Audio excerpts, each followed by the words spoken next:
After the debate, your colleague, Congressman Chip Roy, called on Vice President Kamala Harris to invoke the 25th Amendment. Is that something you support?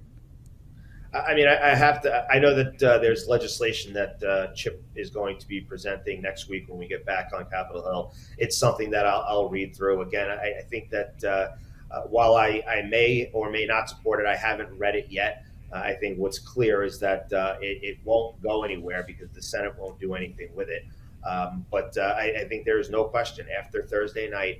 And as you mentioned a few minutes ago, you had friends that had called you and said that they don't normally watch these things, but they were paying attention. And there is no question that if that is the situation, if that is the way that Joe Biden is governing each and every day, we have a serious problem. And just to add to that, I think that what we saw on Thursday night is like I mentioned a few moments ago. I think there were a lot of decided voters who were watching that.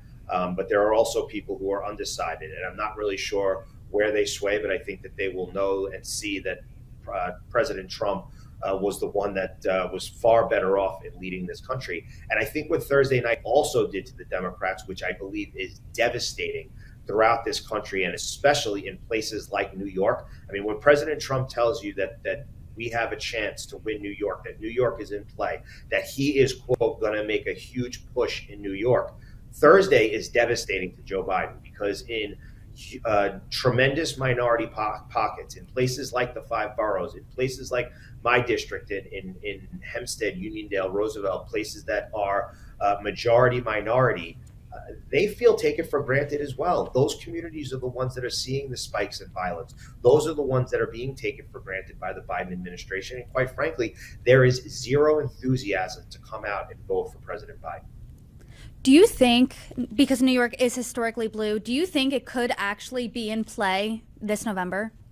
I do. I firmly believe that New York is in play. I think in 2022, you had people like myself, like Mark Molinaro, like Nick LaLota, Andrew Garbarino, Mike Lawler, Brandon Williams, who ran in these very tough seats in New York. And we were able to win. We delivered wins in Biden's seats that people thought was impossible. I mean, I remember in 2022 when I said I was running for Congress in a district that Joe Biden won by 16 and a half points.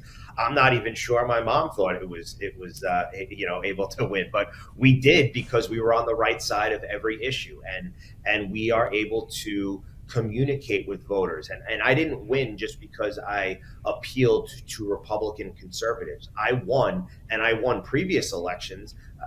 My last reelection to the Hempstead Town Board, again in a Democratic district, I won with 70% of the vote. I didn't win, and I didn't win in 2022 because I only appealed to the conservative Republicans. It's because I was able to appeal, and they trusted me, Democrats, independents, and that's what election is all about. And our opposition on the Democratic side, they're only playing to themselves. That's it. They don't appeal to the everyday New Yorker, the everyday Long Islander, and the everyday American.